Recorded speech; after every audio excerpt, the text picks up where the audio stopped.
Thanks for the upgrade, my dear. Ryan grinned as he strolled into the living room, tossing his sunglasses onto the coffee table.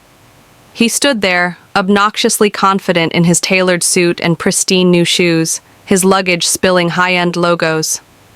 First class to Europe, luxury hotels. This is the kind of life I've been missing, Jennifer. I couldn't help it. I burst out laughing. What's so funny? He snapped, frowning. Oh, Ryan, I said, shaking my head. You have no idea what you've done.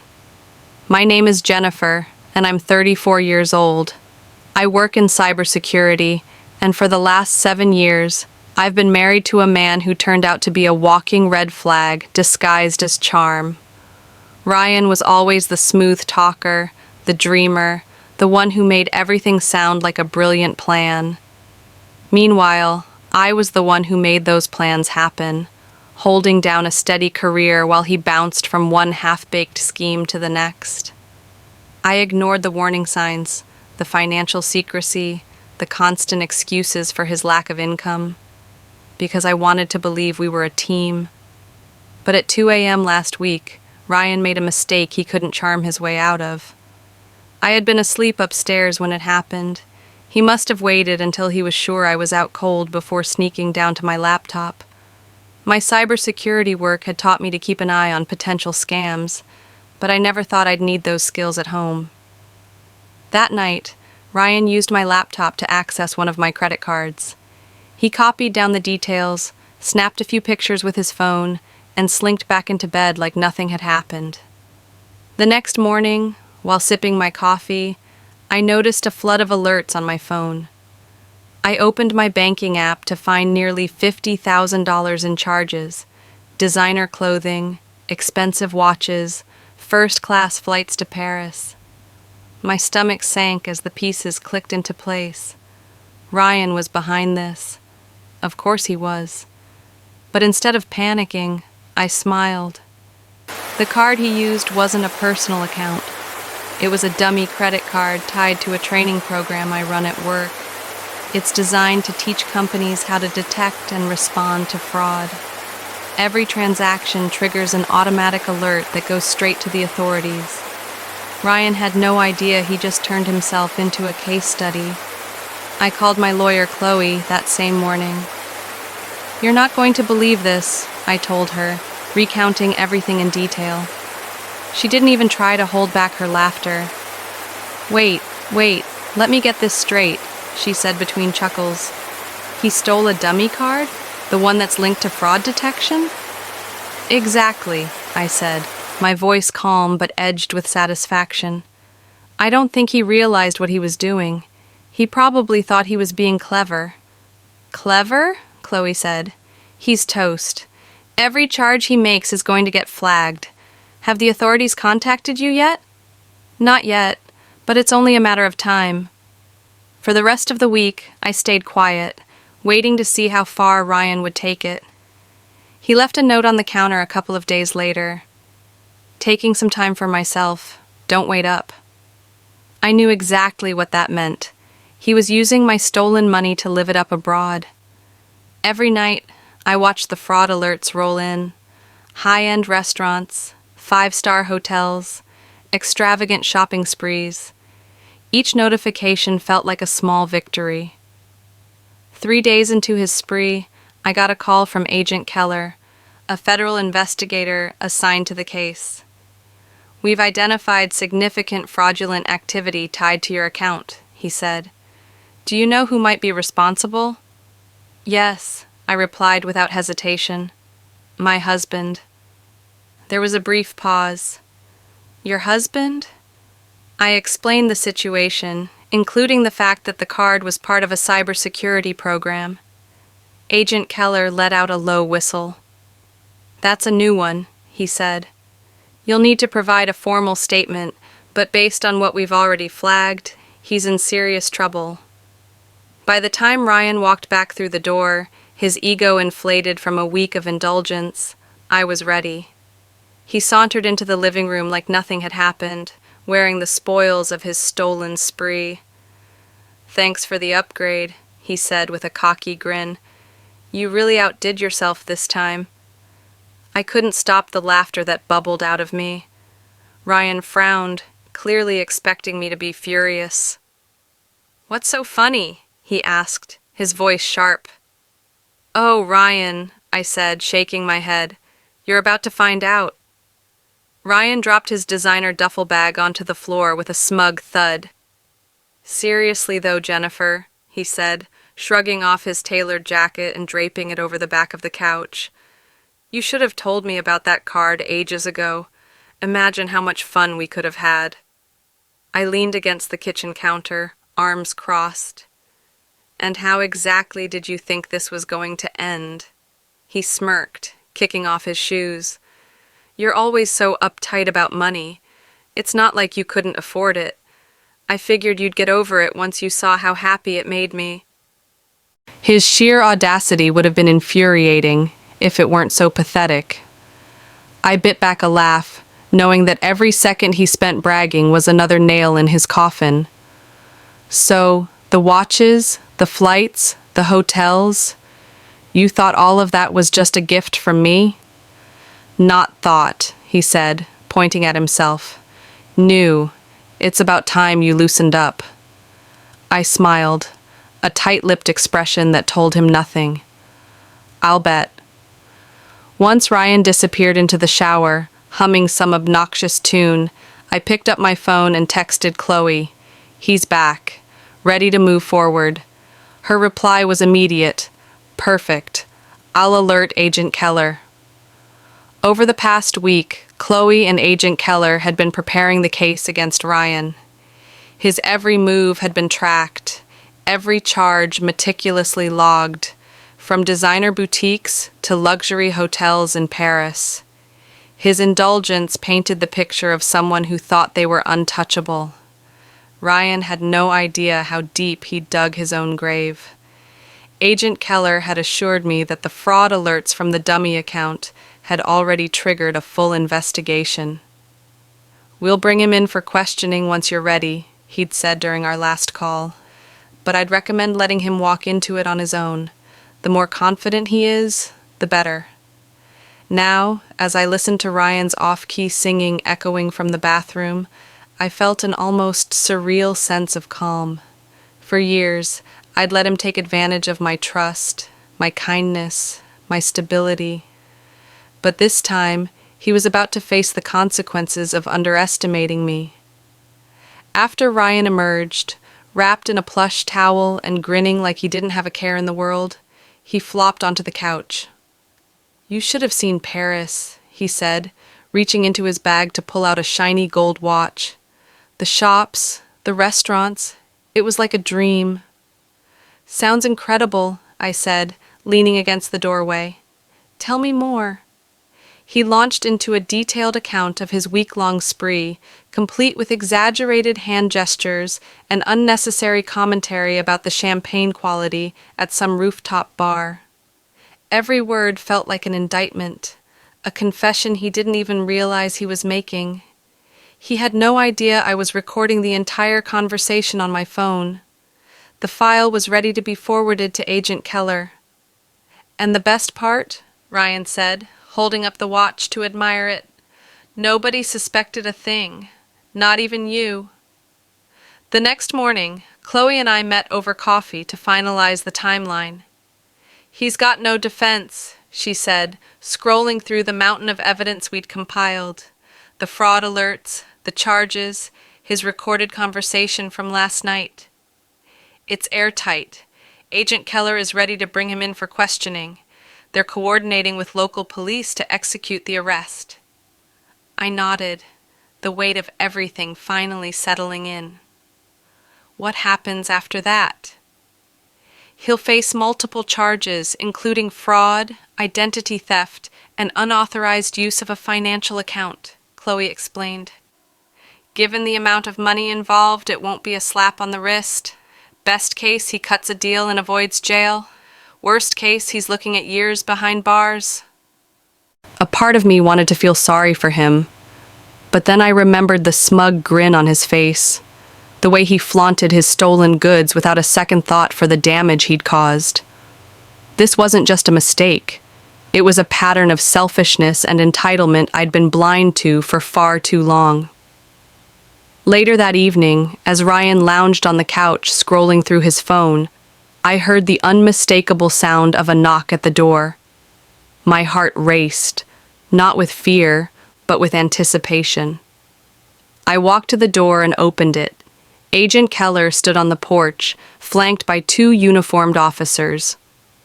"Good evening, Miss Miller," Keller said, his tone professional but warm. "Is Ryan home?" "He's right inside," I said, stepping aside. "Feel free to make yourselves comfortable." Ryan looked up from his phone, his brows knitting together in confusion. "What's going on?" he asked, sitting up straighter. Agent Keller approached him with a calm authority that seemed to shrink the room. "Ryan Miller, you're under investigation for multiple counts of credit card fraud and unauthorized use of financial accounts. We'd like you to come with us for questioning." Ryan's face went pale, his confidence evaporating in an instant. "What? No, this has to be a mistake," he stammered, looking to me for support. "Jennifer, tell them. This is crazy." I crossed my arms, tilting my head slightly. "I don't know, Ryan. You've been awfully busy lately. Maybe you should explain it to them." As the officers read him his rights and led him toward the door, Ryan continued to protest. "You can't do this, Jennifer. This is a setup. You're my wife. Aren't you supposed to stand by me?" "Funny," I said, leaning against the doorway. "I thought husbands weren't supposed to steal from their wives. Guess we're both learning something today." Ryan glared at me, his bravado replaced by desperation. "You won't get away with this," I smiled. "Oh, Ryan." "I already have." The door shut with a sharp click as the officers escorted him out, leaving the living room eerily silent. I stood there for a moment, staring at the empty space where he'd been standing just minutes ago. My heart was racing, not from fear, but from the sheer weight of the moment. He was gone. Finally. Undeniably gone. But this wasn't over. Not yet. About an hour later, Chloe called. "He's with Agent Keller now," she said, her voice calm but firm. "They've started questioning him. From what Keller told me, Ryan is already trying to spin the story in his favor." "Of course he is," I said, rolling my eyes. "Let me guess. He's playing the victim?"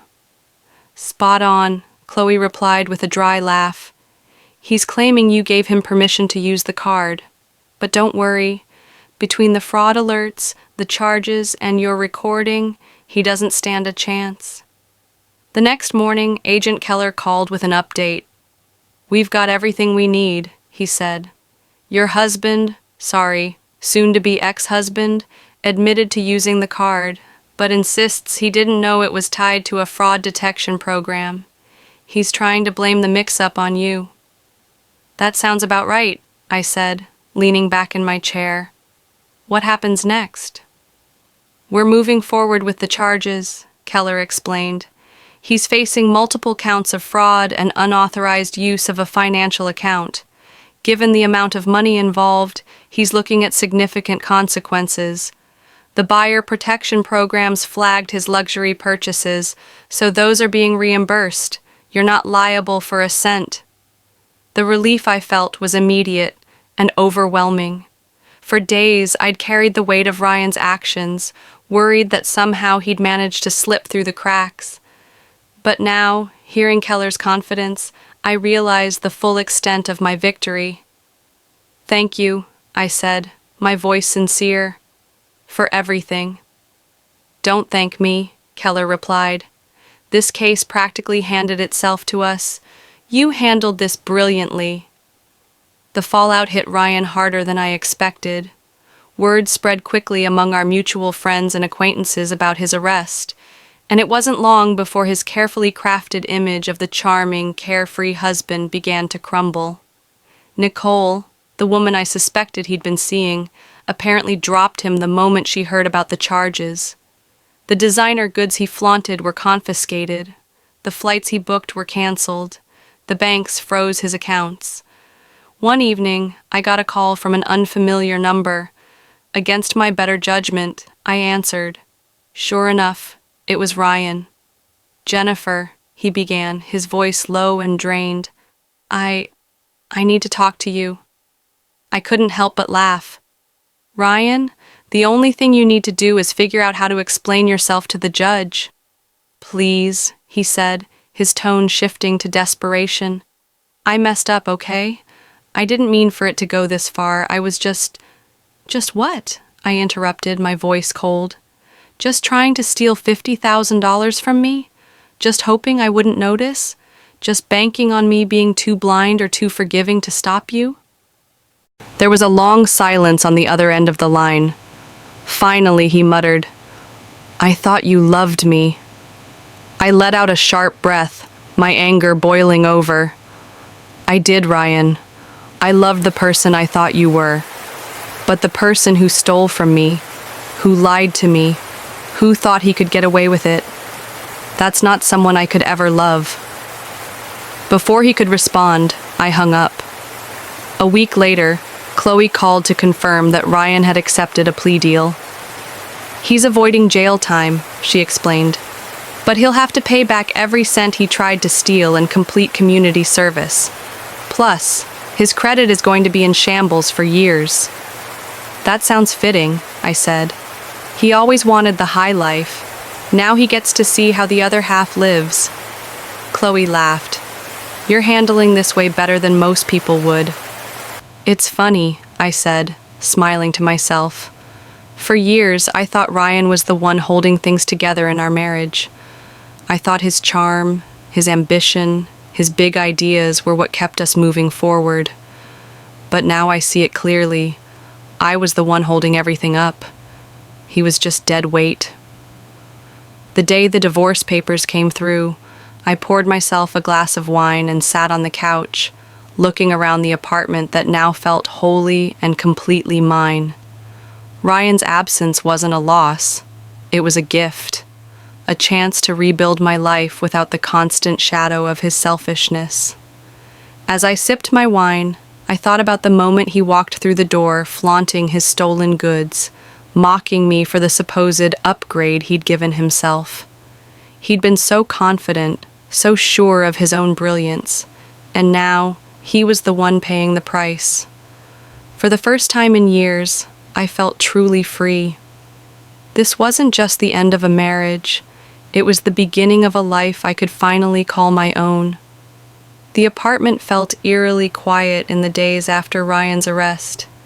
His things were gone, what little he hadn't sold or stuffed into his designer duffel bag, but the space felt lighter, almost like the weight of his betrayal had been physically lifted.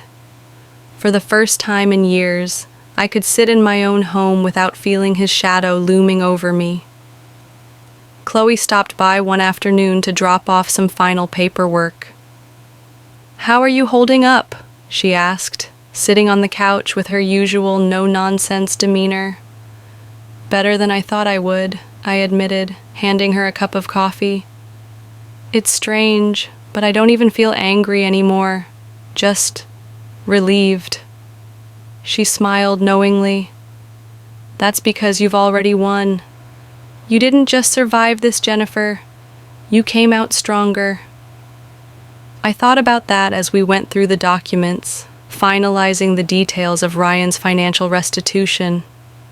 It wasn't just about the money, though knowing he'd be paying back every cent was satisfying. It was about finally reclaiming my independence. For years, I'd let Ryan dictate the terms of our relationship, thinking it was easier to keep the peace. But now I realize that peace built on compromise and silence wasn't peace at all. The official letter of divorce arrived a week later, delivered in an unassuming envelope that felt far too small to contain something so monumental. I held it for a moment, letting the weight of it sink in before tearing it open. My eyes scanned the lines of legal jargon until I found the words that mattered most: finalized and irrevocable. I sat down at the kitchen table, the letter in my hands, and allowed myself a rare moment of reflection. This wasn't the life I'd imagined when I married Ryan. I'd pictured stability, partnership, and a future built on mutual trust. But now, as I looked around the home I'd rebuilt for myself, I realized I had something better: freedom, clarity, and the knowledge that I was stronger than I'd ever given myself credit for. Lauren came over that evening with a bottle of wine and a carton of my favorite takeout. "To new beginnings," she said, raising her glass, "and to the absolute dumpster fire you just walked away from." I laughed, clinking my glass against hers. "To never settling for less than I deserve." Over the next few weeks, I started to piece together what my new life would look like. I redecorated the apartment, adding splashes of color and personal touches that finally felt like me. I took the solo vacation I'd dreamed about for years, exploring the coast and soaking in the kind of peace that only comes from leaving everything behind for a little while. Ryan tried to reach out a few more times, through mutual acquaintances, vague apologies over email, even a laughably tone-deaf letter claiming he'd changed. But I didn't respond. There was nothing left to say. He'd made his choices, and I'd made mine.